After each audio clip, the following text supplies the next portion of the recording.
Hello, everybody. Good morning, good afternoon, good evening. Welcome to episode 2 of 316, the new role playing game show featuring Morgan Ellis, Strauss, and John, and myself. Morgan can't join us today, so it's going to be the three of us today as we continue doing our Starship Troopers meets Catch 22 style space warfare fun. So, thank you so much for joining us. I'm excited to do this. I've just been having a really good week of role-playing games. I played on my Once Upon a Game show on Tuesday.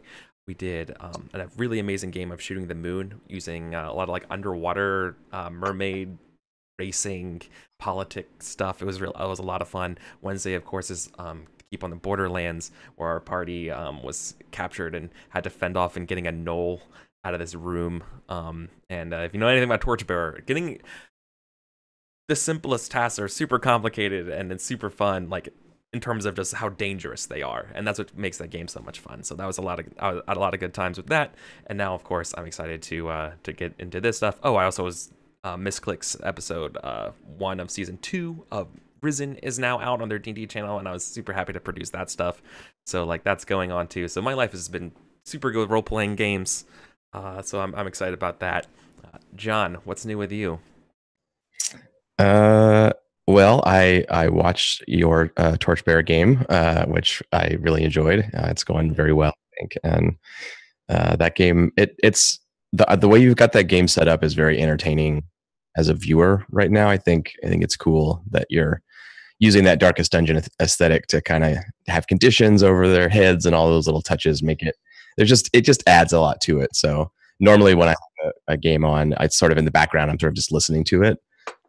But with that one, I've actually had the screen up and to track it to watch all the little changes on the screen and stuff. So Awesome. that's pretty cool. And it's such a good cast too. Yeah, that group they're very well suited to Torchbearer and they have good chemistry. So that's fun.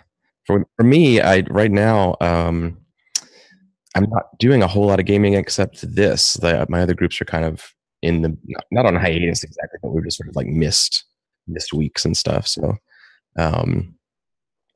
yeah, I've been looking forward to this session. My gaming life is pretty sparse right now. However, on the design side, some people may be interested in this. It's somewhat apropos of 316. Paul Riddle and I had a sort of boot camp designer meetup the other day. Regiment? Am I hearing regiment? Yeah, you're hearing regiment. Paul's working hard on it, and he has like overcome some of the biggest hurdles and challenges with that design in a really amazing way. So I'm super excited that what he's doing, and I can't wait to be able to share it with everybody. It's still a little ways out in terms of like a beta to start playtesting, but it was a great day of like kind of play storm kind of thing where we broke it down and put it through its paces a little bit, and it's really looking very cool. So if you like 316 and you like military style RPG action, the regiment is coming back in a new form, and it's gonna be really cool. I'm excited. I was telling Paul it's cool now that it's like sort of become his project. I can now be the sort of this hype man and like be very gushing about it because it's not my own work, So I get to switch into this sort of rah cheerleader mode. So that's fun for me. Yeah. What about you, Strauss? What's been going on? Well, I've got a ton of gaming, although not all of it is being streamed. Most exciting thing is recently the game that I've been working on the most is Band of Blades, which is kind of a Black Company dark military fiction with some fantasy style stuff. And let's see, yeah, I'm doing a lot of work. We're trying to finish up some scam and villainy things, but that's probably going to be the next big thing that I'm super hyped and excited about. So.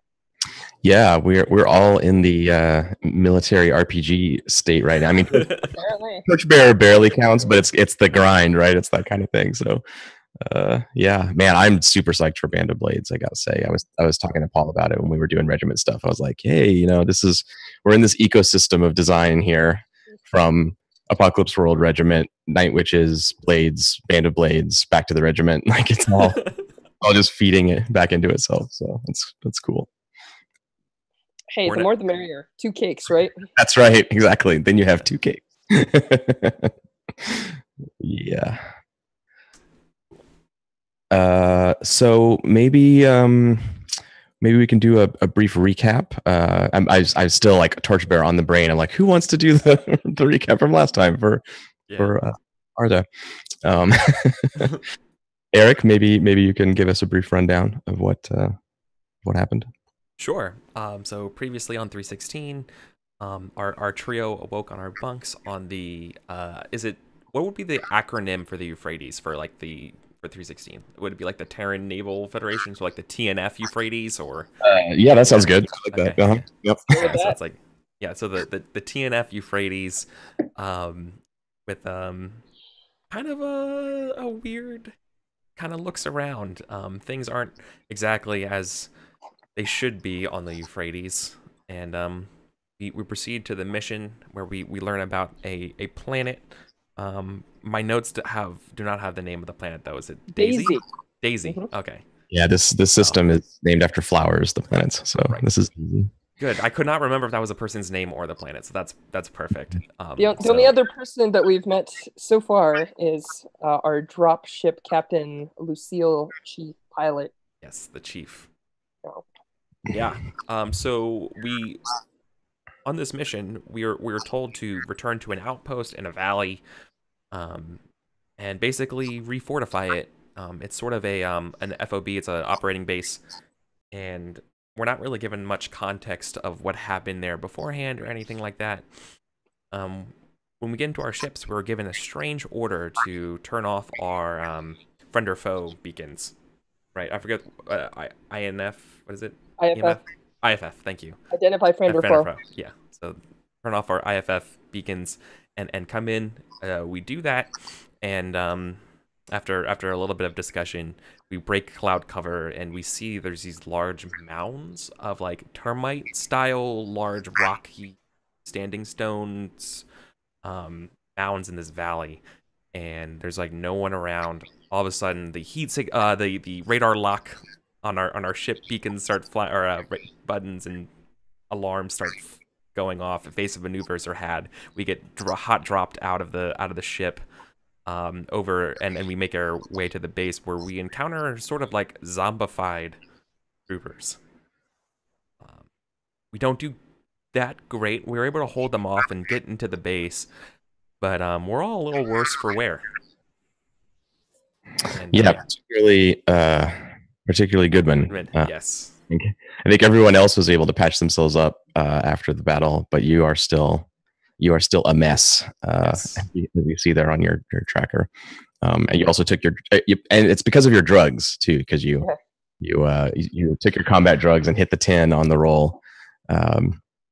So yeah. Oops. Yeah. So that's why you're still a little bit out of it. I think the Sarge, I think, patched people up with the med kit as best as she could. And that's where we are. We're at the base. The zombie troopers were dispatched, and then they kind of like blew away, sort of like the stony, rocky substance that was inside the armor, like sort of swept itself back into the piles out in the canyon. You guys are in this like long sort of ravine, right? Sort of Arctic kind of terrain. So that's where we are. Oh, sorry. Am I echoing in the audio? Maybe it sounds. I don't know. Random test. No. Well, when we're quiet, it's not going to work. Of course. When we're looking for it, it's. Oh. I'm not hearing one, but maybe I don't know what's causing that. That's weird. Hopefully, chat can tell us if it's bad, if our audio is weird or anything. Yeah, so let's jump into it. We're still often when like this core structure of 316, just to talk about the game slightly here. Often you do sort of like a mission per session, so you have these kind of neat breaks where you go on a mission, you do the encounters, they end, you do XP, and then next session you do a whole new mission. which generally makes it very good for when you're missing a player like we are today. It makes it very easy because you just have a different loadout of characters that go on that mission, and then that other character is off doing something else. And because we did character creation and everything last time, we sort of did only the very beginning of a mission, kind of still in progress here. And that may still happen depending on how you guys do stuff. It's not like a rule that we have to do one per session or something. Yeah. So in this case, the scene, the sort of opening scene that I'm imagining, which also kind of conveniently deals with Morgan's character here. My idea was that the last shot of the last episode was Lucille coming in on the dropship and delivering the payload, which was the like stuff, the various equipment and resupply to repair the FOB and to get it back up and running, which is a little funny, like an entire platoon basically did this before you, and now there's like 3 of you are left sent here to do this job that would take a lot more people usually. It looked like the APC Earth Mover modification vehicle that they had is like damaged, but maybe not destroyed. It's a bad situation. You understand just looking around like, okay. And when she drops these crates off, we see like, she actually lands inside the ring of the perimeter wall, and the dropship is kicking up dust and frost off the ground everywhere. And the ramp comes down and slides out. It's on these like tread things, these big plastic crate things in netting that have all been like wrapped tightly, and they've got the brigade stamps on them, and they've got huge like labels. Open this one first, you dumb troopers, like just like very simple kind of instructions on everything for how to do it. But it's this kind of comically large thing rolls out of the dropship with the 3 of you standing there like dwarfed by all this crap that you are supposed to set up. And Lucille calls you on the comm, Sarge, like your local like helmet comms. That's all you have currently. The base's power and communications are off, and she says, hey Sarge, can you do me a favor? Depends on what it is, Lucille. There was a down bird up north there in the valley. I don't have orders, but I'd like to go do some search and rescue there. Maybe somebody lived. They're from the other wing, from the Volga, I think. That's another ship. But I mean, maybe someone could have survived. If you can spare a man, I'd really appreciate it. I'll owe you one. I say, all right. So I'm gonna say, Pasternak, your suit's probably compromised after that fiasco with the rocks anyway. His helmet is all cracked and yeah, right, exactly. And I'm like, you're probably safer off on the dropship. Why don't you go with Lucille and just remember that they might be firing at you with some like friendly artillery. Yeah, I think Pasternak gives you this sort of blank look. His like through the cracks of the helmet there, and it was like firing at us. Right. Got it. I'll do what I can strapped in the back of this thing. Just fire back, or keep your head down. They only gave me 2 people. He kind of glances around, and you guys sort of start to police some of the armor and the broken gear and stuff. You were talking about maybe scrounging to repair your armor and stuff. So there's kind of a pile of things, and he goes over and he pulls a grenade bandolier out of the pile, and like an extra one like slings it over his shoulder, and he's like, "Yes, Sergeant." And he goes hoofing it, and Lucille still got the engines revving, so he like ducks down and against the blast and runs into the back of the dropship, and she picks it up and heads out, and you start to lose comms. So she gives you a quick rundown, like I'm gonna do this pass. It's gonna take X, like 30 minutes or something. So she'll try to come back into range and give you an update whenever she's back. But you're not gonna really be able to talk to her. It's way far away. Not by dropship standards, but by trooper standards, it is. So we see her just fly out of the FOB. And the dust settles, and the super eerie quiet of the alien world settles in. We did establish that the atmosphere is breathable, so I think you don't necessarily have to work, or if you're going to be doing whatever you're going to be doing, you can open your visors and talk to each other normally. You don't have to use your radios and stuff. Oh, I think I insist that we do because I've seen what those little rocks do. Yeah. You I'll insist make sure that we keep our seal integrity just in case. Yeah, right. I mean, they gave you that shot on the ship. That's probably you're probably safe. I mean, they in a couple days they probably figured out some kind of inoculation. I wouldn't worry about it really if I were you. Well, So what happens? Like we see you're left alone now, completely quiet. You have this giant pile of work in front of you. What do you do?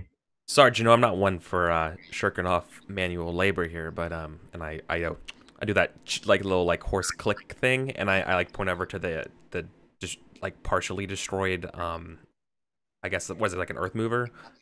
It's an APC that's been something like the CBs would use, or kind of thing. Wedge like bulldozer wedge has been fitted on the front of it to like move or piles of dirt and stuff.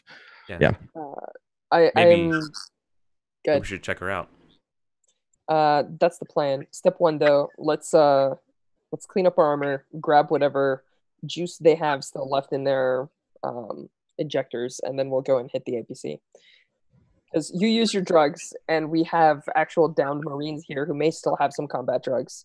So I figure if it's just the two of us, you're going to cover me, I'm going to do a lot of the repair work, and then we'll roll out. Is that cool? Yep. You got it, Sarge. Yeah. Right? It's just be like, so it's just a regular old day for us. All right. Every meal a banquet, every formation a parade. That's right. Oh, that's good. Yeah, totally. So that's what to do. You're both going to scrounge for stuff. We already have a pile. I figured that I would be like ripping through it and putting pieces together and seeing what would fit, what can replace. Yeah, basically, it's like assessing like is it going to work without actually testing the thing and spraying combat drugs all over the place. Like you're sort of using your expert eye and experience, right, to be like, nah, this one's broken, this one's going to work, and that kind of stuff. Yeah, got it. Cool. Let's test NFA and see how smooth and easy that process is. Say yes. Nice. Yeah, so it only takes, I don't know, like 10 minutes or something. And you have a little system probably, right, where you're passing stuff to Goodman and bad, good, put it in the bad pile or whatever, you get it all sorted out. You also find, let me make sure I have the right name for it. I didn't write it in my notes.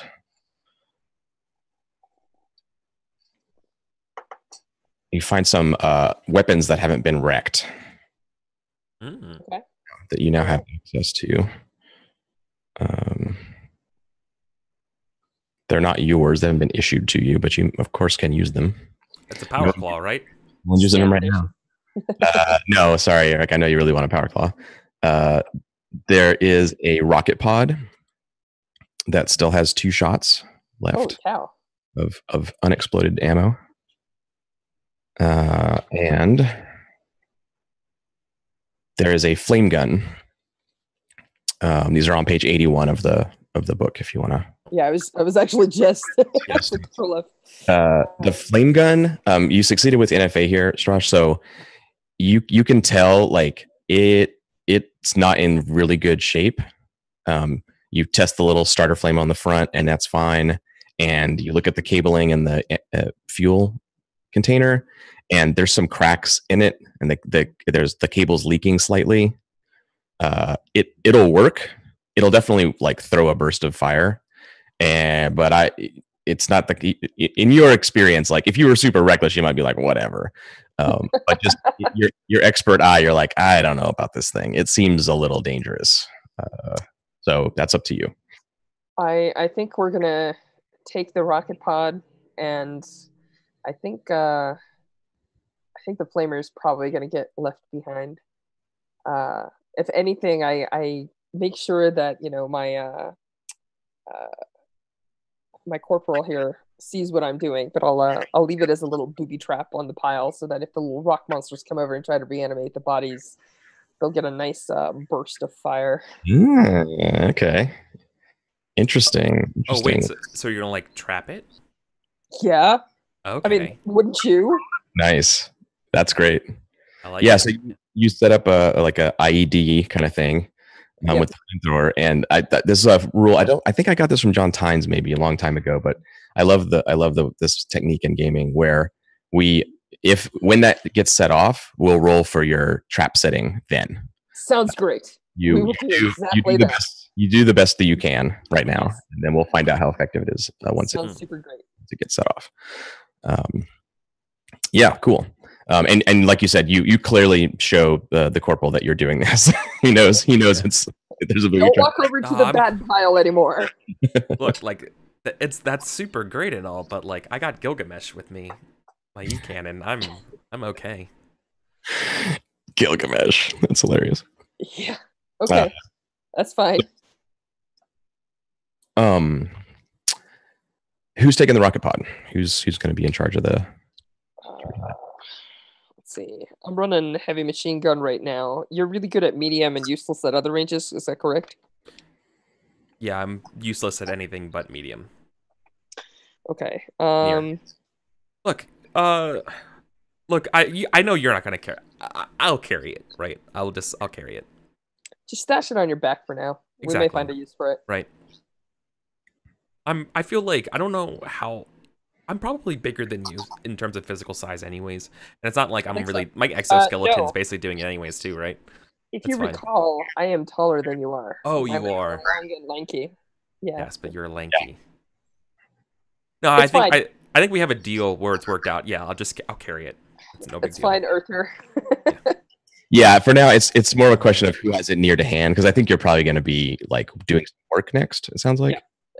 And I want the corporal to basically like stand on top of the vehicle and keep watch in case we see a nanite swarm coming at us while I'm rigging wires and trying to get the axles aligned or whatever. Yeah. So what's your first job here, Sarge? What do you want to tackle? There's like the basic breakdowns are like there's the vehicle, there's base power, base communications, and then there's all the labor of like putting up new walls and fortifying them with earth and setting up the like food stores and all that. So like, what are our orders? Yes, your orders are to get the base back up to 100%. It's currently at 36 or whatever they estimated it after the battle.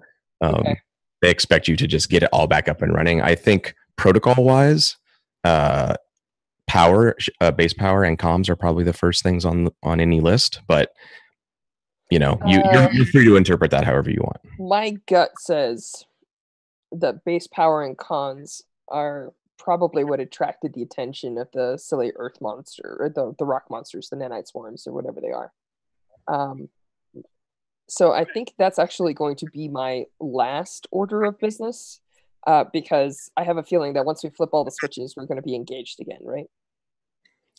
Sorry, just trusting your gut. I like it. Yeah. I like it. So what's first? I'm going to make sure that we have a way out of here if we need it. So I'm going to make sure that APC is functional and plugging the hole in the wall while we do the rest of the work. Cool.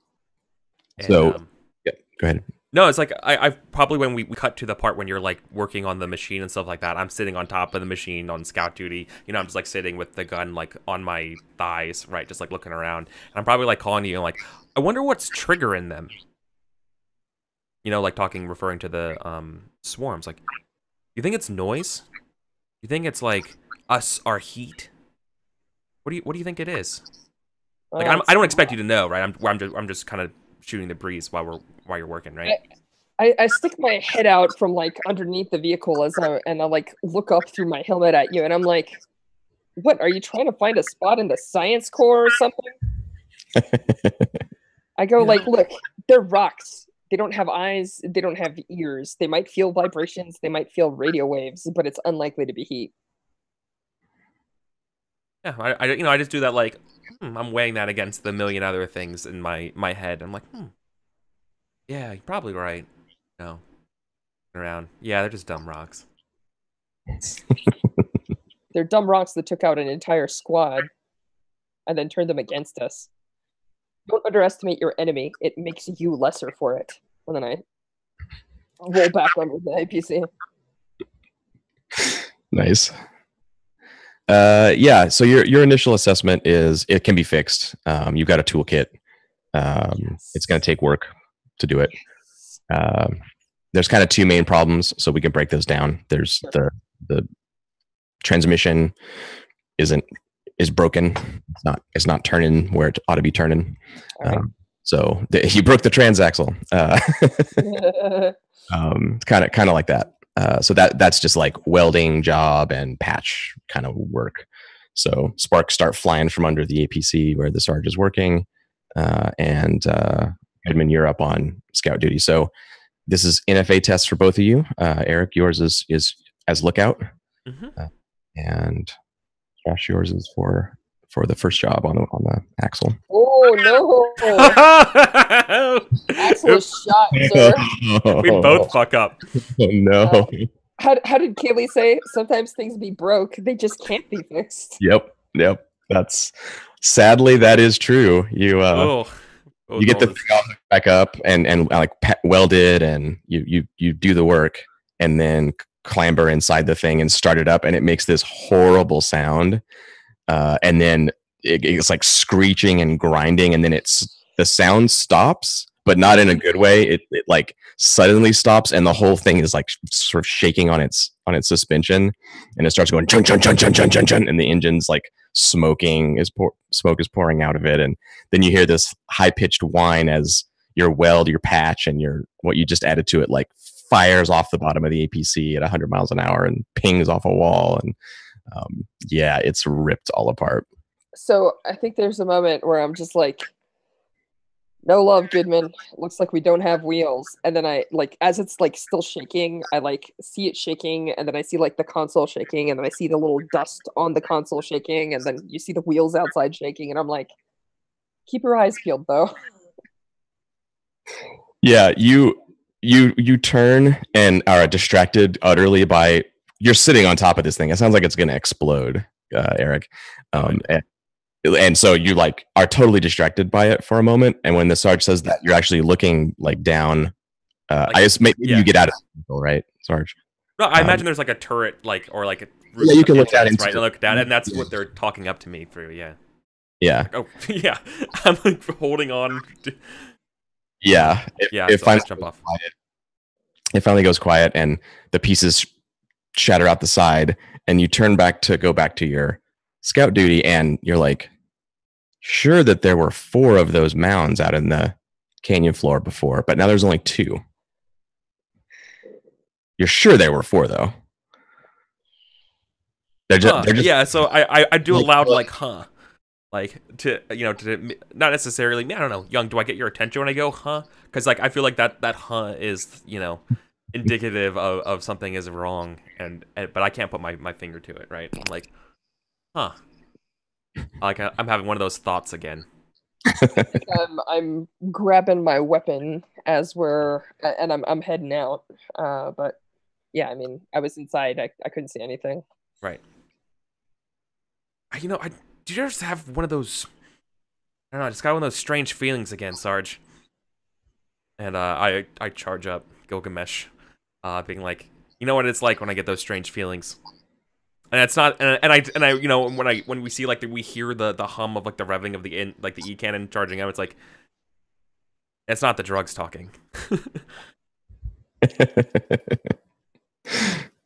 Oh yeah, speaking of that, Eric, I'm gonna unmark your drugs and armor here because you guys scavenged. Yeah, we failed to fix the APC, but those we get. Yes. Yeah. Excellent. You're back in the drug business.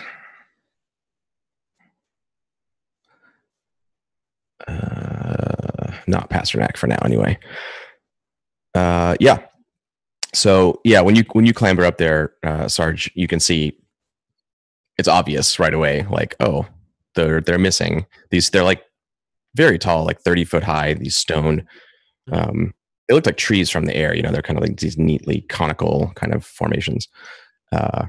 And you did not look away for very long, Eric. It's shocking that something that large, a pile of rock like that, could just like go away like that. And when you look over the edge of the wall there, Sarge, you see there's just two left. And then in the distance, you see through the clouds like lightning, kind of. It looks like flashes in the clouds. And then you realize it's being reflected. It's reflected light from the ground. Seconds after you see the first flashes, you hear the whoom, whoom, whoom, whoom, whoom. And as you look up, you can see it. The sun is basically, it's not all the way set, but it's right down at the edge of the horizon now. And you can see the sky and the stars. You see these arcing lines of light coming down from space, smashing the ground far off in the other direction towards Valley 1. You guys are in Valley 4, I think. Yeah. It's like a Grand Canyon kind of ravine that's cut through this whole sector, and they just chopped it up into 4 parts and numbered them. So it's all the way down on the other end of the canyon. And is that orbital bombardment? It's obviously orbital bombardment. Yeah, you've seen it before. And is it coming towards us or staying over there? Right now, it's over there, and it's the kind of thing that is fairly rare. The brigade has a limited supply of that kind of stuff, so they don't just orbital bombard every planet they arrive at. That would be smart, but they can't. They don't have the resources to do that. So this is a bit unusual. You've seen it before, but it's pretty rare. And it goes on. It's still going. Like while you're watching, it's just boom, boom, boom, boom, boom, boom, explosions and loud, thunderous thumping. And one more NFA test. You guys can both make it if you want to while you're scanning the floor here. There's a thing you might discover. Oh, for sure. Maybe not. It's kind of Young's on top of it. That is my superpower, NFA. Nice. Got it. So you see, it's very hard to see in the fading light. There's like rolling clouds of dust and debris in the atmosphere now in the distance where the strike is happening. But coming towards you, there's a plume of dust, like a vehicle or something on the canyon floor, way out there, and the last rays of the sun are just disappearing. But it glints off something metallic, a vehicle or something, making not quite a straight beeline. It's sort of like, it's not even nice flat terrain. It's kind of bumping over all these hills and valleys and stuff. But there's clearly some type of ground vehicle coming from the bombardment site, and it's leaving a sort of trail of dust and smoke behind it as it's approaching. It's really hard to see, but you're able to sort of distinguish it from the debris and the explosions behind it. John, would you say it's driving like evasively, like it's like erratic? Yeah, kind of. Yeah, sort of. It's hard to know for sure. That's really rough, but yeah, I would say that's a good gut feeling. Yeah, it looks like it's fleeing, driving evasively, maybe under fire. You don't see any fire coming at it, but kind of looks like that, sort of. Is it close enough to be reached on comms? Not yet, but it will be very soon. If you want to try to do that, your helmet comms are pretty short range, but you can. Yeah, that makes sense. Start broadcasting. You currently, your IFF, all your stuff is turned off. That's right. You can't like connect to their radio or something. You can just like open broadcast if you want. You can try that. I'll look to Sarge. Like, do we play it loud, Sarge? You know what? Like, I look at you and I say, those things can fire a gun, but I'm pretty sure they can't drive an APC. And do we have like a flare gun or something? Probably, yeah. That seems like cool. Then I'm going to even if there's just like a beam weapon or something that we have on us, I'm going to be like, you know, like shoot up a beam that's basically like, hey, rocks don't know Morse code. Yeah. There might be people here in case you need to go somewhere. Yeah. Okay. Yeah, you want to communicate with them. Yeah. The E cannon would work for that. That's a great idea. Your helmet has lights you could flash if you want to do that, or just use the Gilgamesh. Yeah, that'll totally work. Yeah, sure. Cool. The trick is that we want them to know that we're people and not just some fire on the horizon. So yeah, you know, I'll broadcast the like Marines here signal or whatever. Yeah. There is like a Morse code thing you could do. That makes sense. Let's give me another NFA test, Strash. Let's see how fast and clear. I'm good at this game. Nice. Oh wait, no, I may have misdone that. So I said 10 less than 8, but I believe my NFA is 7. It is. Yeah. Yep. I'm sorry, I wasn't failure. trying to cheat. I thought that less than as opposed to less than or equal to. Yeah, I was just about to say higher is better. Right? No, it's fine. All right, so I failed that one. You did fail. My equation. So there's nothing obvious happens when you send the signal and then the thing starts to get closer. It's not all its lights are. It's an APC. I like the one you're trying to fix, but without the extra modified front stuff. Bouncing over the rocky terrain, and it's very rough out there. At a distance, it looks like a nice kind of flat canyon, but up close, like there are these 8-foot like shafts cut into this rock here and there. They're just open pits.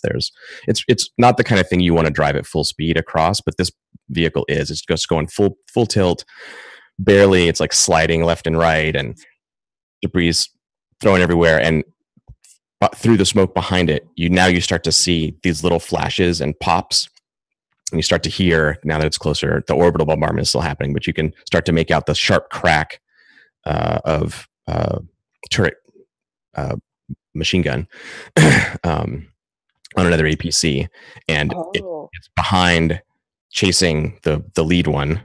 And as you finish the flashing, the lead one is like not really reacting. The one behind it does have its lights on, and the machine gun is just like sweeping back and forth, trying to hit this crazy erratic driver. And they're not quite going as fast and reckless as the first one. It's a little more like straight line. And you are broadcasting, right? Is that how you said you're like? Yep. Actually, I'll do the broadcast, and I'll say, Goodman, get that rocket launcher at maximum range and take an aim at the front one, and then I'll be like, I'll broadcast at them some usual like, hey, Marines, need an assist. Nice. Yeah. Way ahead of you, and I'm like already zooming and calibrating it. Yeah, when you get the rocket pod up, you turn it on, and it first like does this little boot up, and you look through the sight. Yeah. And it has like crosshairs and stuff, and it's rangefinder, and it says like IFF check, no friendly sources found. So it like all goes green, and you like point it down at the APC, and it's like, no problem, go ahead. Thank you for choosing Mandelbrot missile systems. That's right. Yeah. No friendlies detected. Hang on, I need a name here. Hicks is on the name list. That's hilarious. Of course it is. McCready is the name you get. So in your helmet, you need any help, Marines, and you hear this like, this is Corporal McCready, 4th Platoon. Young, is that you? Yep. We're on the hill. We've got some not so friendly fire aimed in your general direction. They're driving an APC, Sarge. I don't know how they're doing it. Let me introduce. Enemy looks like us. They look like us. Enemy's a bunch of rocks. They just take over us, son. And then I'm gonna clap Goodman twice on the head, and I'm gonna say, "Take fire." You got to help us, Sarge. And you see the lead vehicle's headlights like flash. Oh. Yeah, you're tapping him on the helmet. He's got it lined up. That's what I was gonna ask you. I was like, all right, I guess no. Babe, so I'm taking him at the APC, right? The following. There are 2 APCs. Yeah. Take care of the one that's not flashing the code at us. Yeah. I'm reading. Wait. So do we re-roll that, or was that a failure? The original one was a failure, so I guessed the wrong one. That's what I'm gonna say. What the failure is there on the NFA. There's a miscommunication, and McCready tries to tell you, but Goodman's taking the shot. Oh, Goodman, choose the right one. So let's test FA, Eric, and maybe you'll miss. Oh no. Yeah, I mean. So this is, in here sitting at our desks, like having a pleasant conversation is different from the kind of raw chaos and sort of fear that's happening.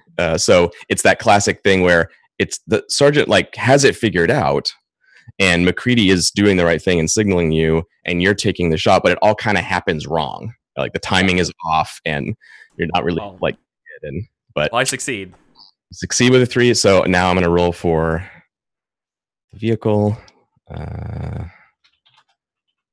They're not entirely defenseless, right? Oh, I'm going to give them. Well, you know what? I have 2 missiles, so. I'm NFA 4. Yeah, I succeeded 2, but you beat me with the 3. It's barely, yeah. Yep. So good shot. It catches them like under the front bumper, basically. Right. Yeah. Like kind of where you want it. It splashes. It's gonna it explode into the driver compartment. Ideally, it is armored. It's not like it's not a tank, but it is armored against this kind of stuff. So you see this explosion light up the night, or the dusk. Boom. Cloud of smoke and debris thrown into the air. You reload. The last shot of your rocket pod comes in, clunk, and as the smoke starts to clear, the thing is sliding forward. The front right tire has been blown off. There's a big hole on the driver's side. It's ragged, smoking hole, and it's sliding into this like mound of dirt in front of it. Yeah, why not? It slides to a stop like 50 feet from one of the big rock piles. Slides sideways and stops, and the vehicle behind it gradually slows, and it just they like take their foot off the accelerator almost. Like it just stops with friction. It's very strange looking. It just sort of rolls slowly to a stop, and the Top Gun is like fanning back and forth, shooting. It pings off the metal of the APC and then like focuses on where the pinging is happening from the machine gun. At first, sort of blind fire, and then it's like it's just like raining lead on this thing. And the APC armor is pretty fine against something like a machine gun, so it's just rattling off the thing. Jesus, Goodman, light up the shot! And I'm gonna grab my gun and jump down. You got static in your helmet from McCready. Like they're not answering. So you're going out. Are you running? Yeah, I'm telling him to basically waste the other APC. I'm having Tremors flashbacks here. Right. So both of them. Are you sure? I know. I probably say, like, Sarge, are you sure? Isn't McCready in that one? You hit the wrong one, Goodman. Hit the wrong one. Nice. Yeah. Okay. Yeah. Well. Well, of course then. Well, shit. That's war. I shoot the other one. All right. So let's do dominance. All right. Start this thing off. Dominance is an FA test, right? 3. Yep. NFA. It's NFA, and anyone who wants to can participate. So you can both roll, or one of you. Get better than me, so there's no point, Eric. Do you have to declare? Okay. Yeah, we do. We have to know who's rolling because, sorry. Now it's not a choice for Eric. Like now, there's no reason for him to participate. That's fair. Right. Yeah. So like, yeah, that we need to know that. Well, But that's fine. We're getting into it. This can stand. For next time, we will know. Yeah, no, it's totally fine. I will roll for my alien ability, which sadly for this planet is 7. It's equal to me. Okay. Every time. All right. I win with a higher result, and so I get to set the range.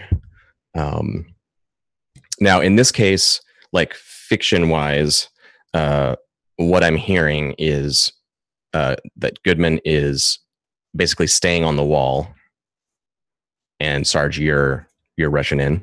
Yeah. To do whatever.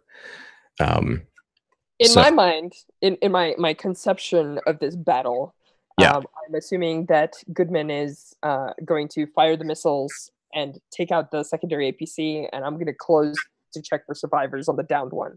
Right. So I'm going to sort of lie in wait for the right moment here. So when you're at close, that's when they're going to do the thing that they want to do. Technically, this is like an edge case in the rules, right? Where we're kind of splitting our forces. Yep. You are in the battle right now, Sarge, and Goodman is has the option to kind of come into the battle, but you're starting at far, Eric, with your last last rocket, sense. And you're kind of like joining the engagement from beyond far, real, but we're gonna kind of call it far to make it work here. So since I won dominance, I'm going to do a thing before you take your second shot, Eric. Okay. So the rocket pod cycles. You get the next round in. Sweep across. It doesn't have a thermal sight or anything, so it's pretty dark. But you can make out Young's back as she's running in, and the IFF targets her and is like, "No friendly signal found. You're free to shoot." It's tracking Young as she runs. And you aim into the smoke cloud, and you're kind of trying to line up the shot, right? The lead APC is belching smoke, and there's dirt all in the air, and the second one is right behind it. You can kind of see the flash from the machine gun, but you don't have a perfectly clear shot yet.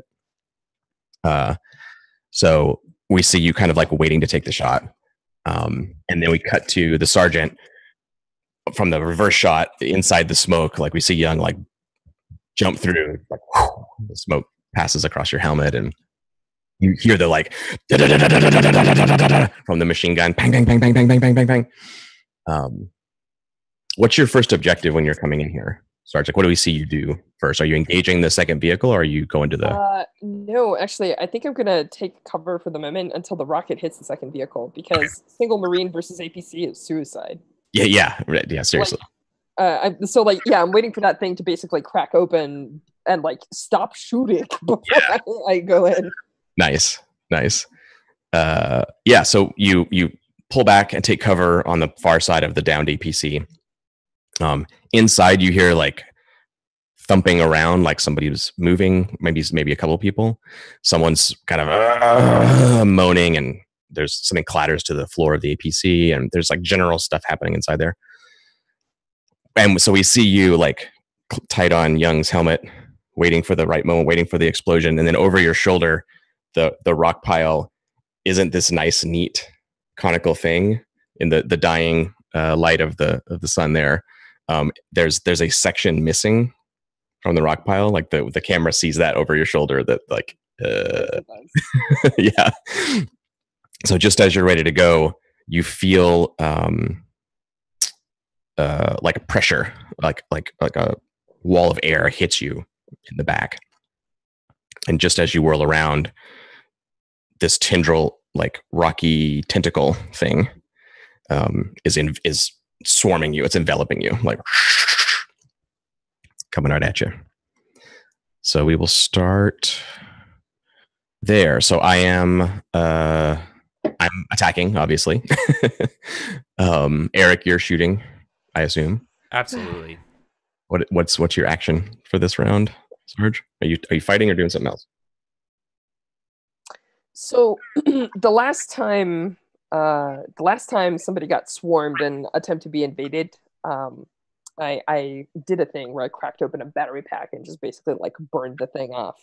And so like we see like me getting like pushed against the thing and like the little like CGI effect or whatever pushing me into.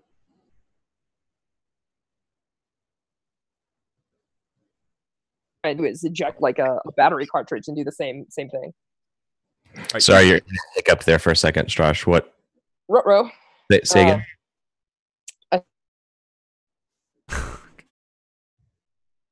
Those damn aliens. You know what? We are right at the time for our break, so maybe what we should do. We'll just take our break. We'll let Strash reset the Wi-Fi, and we will come back with new and improved internet and find out what Young is doing in the fight. All right, so don't go anywhere. We'll see you guys in 6 minutes.